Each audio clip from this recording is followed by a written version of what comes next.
উত্তর ব্যারাকপুর পৌরসভার 11 নম্বর ওয়ার্ডের পৌরপিতার বিরুদ্ধে বিয়ের প্রতিশ্রুতি দিয়ে সহবাসের অভিযোগ দায়ের পুলিশে। নিশিদিন ডায়াগনস্টিক সেন্টার, এ কমপ্লিট ডায়াগনস্টিক সলিউশন। আমাদের ঠিকানা 144/1 সেন্ট্রাল রোড, আনন্দপুরি, ব্যারাকপুর, কলকাতা 122। আমাদের যোগাযোগ 9875338719। উত্তর ব্যারাকপুর পৌরসভার 11 নম্বর ওয়ার্ডের পৌরপিতা শুভদীপ সরকার ওরফে প্রসূন সরকারের বিরুদ্ধে বিয়ের প্রতিশ্রুতি দিয়ে সহবাসের অভিযোগ করলেন এক মহিলা। গত 2.5 বছর ধরে তাদের মধ্যে সম্পর্ক ছিল বলে অভিযোগ করেন অভিযোগকারীর পক্ষ থেকে ব্যারাকপুর পুলিশ কমিশনারেটের মহিলা থানায় লিখিত অভিযোগ দায়ের করা হয় শুক্রবার। অভিযোগকারী মহিলা সংবাদ মাধ্যমের মুখোমুখি হয়ে জানান, সে হচ্ছে পলতা 11 নম্বর ওয়ার্ডের কাউন্সিলর, টিএমসি কাউন্সিলর প্রসূন সরকার। তো তারপর থেকে সে আমাকে প্রস্তাব দেয়, খারাপ প্রস্তাব দেয়, এবং তারপরে আমাকে বিয়েরও প্রস্তাব দেয়। তারপরে আমি ওনার সাথে রিলেশনে যাই। তারপরে ওনার একদিন ফোনটা অফ দেখে আমি জানতে পারি যে ওনার বিয়ে আছে এবং বাড়িতে বাচ্চা আছে একটা। উনি হচ্ছে প্রসূন সরকার। তো ওনার বাড়িতে গিয়ে যতবার আমি বলি বাচ্চার ফটো কার, উনি সেটা বাচ্চাটাকে অস্বীকার করেন যে আমার রিলেটিভের বাচ্চা। হ্যাঁ, উনি বাচ্চাটাকে একদমই মানতে চাননি। যে আমি ততবারই বলেছি যে এটা বাচ্চাটার ফটো কার, বাচ্চাদের জামা কাপড় কার, উনি মানেনি। আমি অনেকবার বলেছি তোমার কোনো সম্পর্ক আছে, উনি মানেনি। লাস্ট কিছুদিন আগে আমি জানতে পারি ওনার একটা না, একের বেশি 3টে বিয়ে ওনার, এবং 4 নম্বরটা আমি ছিলাম। হয়তো আমার সাথে ওই খারাপ জিনিসটাই হতে পারত। আপনাকে কি বিয়ে করেছিল? না, আমাকে বিয়ের প্রস্তাব দিয়েছিল। আমরা সম্পর্কটা অনেকটাই আগিয়ে নিয়ে গেছিলাম। এই ডিসেম্বর আসলে 3 বছর হবে। তিনি হচ্ছে টিএমসির কাউন্সিলর, পলতা 11 নম্বর ওয়ার্ডের প্রসূন সরকার, যার ভালো নাম শুভদীপ সরকার। তো তারপরে তার বাড়ির লোককে যখন আমি জানাই, তার বোন আমাকে নানান রকম ভাবে বলে যে যাই করেছে আমার দাদা বিয়ে তো করেনি তোমাকে। তো তারপরে তার বোন শ্রুতি সরকার। তো আমি নানান রকম ভাবে তাদের সাথে ভালোভাবে কন্ট্যাক্ট করে জানাতে চাই যে এই জিনিসটা করেছে আর যেন না করে। ঠিক আছে, একটা নয় ভুল করে দিয়েছে, আমি একদমই সেখানে স্মুথলি জানাতে চেয়েছিলাম, কিন্তু তারা সেটা এইভাবে নেয়নি। হুমকি আমাকে লাস্ট প্রসূন সরকার দিয়েছে যে তুমি যদি জোর করে বলতে চাও তোমার সাথে আমার সম্পর্ক ছিল বা কিছু, আমি সোজা ডিনাই করে যাবো যে তোমাকে আমি চিনতাম না। আমি তখন বললাম যে তোমার মেসেজ, তোমার ভয়েস, এগুলো তো আমার কাছে আছে না। না, মৌখিক। হ্যাঁ, ফোনে। হ্যাঁ, আমি থানায় অভিযোগ করি। পুলিশ বললো যে আমরা দেখছি, ইনভেস্টিগেশন করে। হ্যাঁ। অপরদিকে অভিযোগ নিয়ে বলতে গিয়ে উত্তর ব্যারাকপুর পৌরসভার পৌরপ্রধান মলয় ঘোষ বলেন, এটা আমাদের সম্পূর্ণ অপ্রত্যাশিত ঘটনা। আর যেখানে অভিযোগ হয়েছে যে এজেন্সির কাছে, পুলিশের কাছে বা যেখানে, তারা তদন্ত করবে, তদন্ত করে যে ব্যবস্থা নেওয়া নেবে। এখানে কি বলা যাচ্ছে। শুভদীপ সরকারের বাবা প্রদীপ সরকার ঘটনাটি ভিত্তিহীন বলে দাবি করেছেন। না, আমি আপনার থেকে শুনলাম, থানার দায়িত্ব বল করতে দিন। আমার বিয়েরও প্রতিশ্রুতি দিয়েছিল উনি, যা বলছেন। হ্যাঁ, উনি বলছেন যে বিয়ের প্রতিশ্রুতি দিয়েছে। ঠিক আছে, যদি বিয়ের প্রতিশ্রুতি দিয়ে থাকে তাতে তো আইন আছে যে, এবং বিয়ের প্রতিশ্রুতি দিয়ে ওকে কতদূর পর্যন্ত কি করেছে। আমার একটা মেসেজ আছে, আমি আপনাদের একসময় পাঠিয়ে দেবো।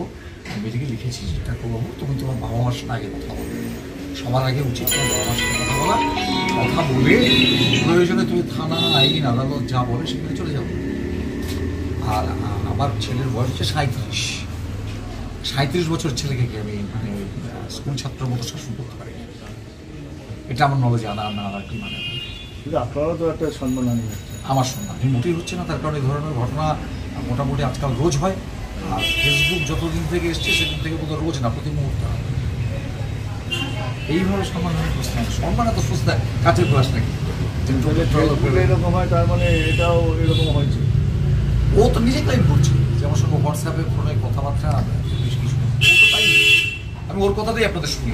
আপনারা সেটা আলাদা। এই মেয়েটার অভিযোগ, এবং অভিযোগটা একতরফা, ও কাকে স্বপ্নের নায়ক হিসাবে ভালোবাসে এবং তাই নিয়ে আমাদের পরিবারের লোককে খণ্ডন করে। মোটামুটি ওকে পাগলা গারদে দেওয়ার আগে মানসিক চিকিৎসা করা খুব করে কি বলতো, আমাকে ফোন করে বলছে, জানেন কাকু 2 বছর ধরে আমাদের মধ্যে ফোনে কথা হয়। আমি কি করতে ফোন করবো, ওকে আমার ভালো আপনার ছেলে একটু বিয়ে, এখন বিবাহিত? আমার ছেলে মানে তার একটি ছেলে আছে। আমি সেই কথাটিও জানিয়ে রেখেছি যে তোমার মাথা থেকে বুক তারাও, কারণ আমার ছেলে তো বিবাহিত এবং তার একটি ছেলে আছে। তো বলছে যে আমার কাছে হোয়াটসঅ্যাপ মেসেজ আছে, ও আমাকে মেসেজ করতে হবে। বললাম, আরে ভাই, ফেসবুকে, হোয়াটসঅ্যাপে, মেসেঞ্জারে কত অচেনা মানুষের সাথে কত মেসেজ হয়। তোমার সঙ্গে কি কিছু হয়েছে? বললো না, আমাকে এই 2.5 বছরের বা 2 বছরে তো বলেনি যে আমি বিবাহিত, তাই আমার সঙ্গে মেসেজ লেনদেন হতো। তা আমি বললাম যে তো তোমরা তো এই যুগের ছেলে মেয়ে, লেখাপড়া জানো, ওর প্রোফাইলটা দেখেছো, লেখা আছে ম্যারিড। তো এইটা তো নতুন নয়, ওর তো পুরনো প্রোফাইল। এই বিয়ের আগে ওর একটা বিয়ে হয়েছিল না, শারীরিক নিগ্রহের কথা বলেছে কি আপনাকে? না না, সামনে যোগাযোগের কথাই বলেনি। বলছে এখানে কোনো ওয়ার্ডও কুকুর টুকুর খাওয়াতে এসতো, সমাজসেবা করে, এসে একদিন দেখা, তারপর থেকে ফোন নাম্বার নিয়ে গেছে, ফোনে গল্প করে। সে ওয়ান সাইডেড লাভ, কারণ আমি আমার ছেলেকে চার্জ করেছিলাম।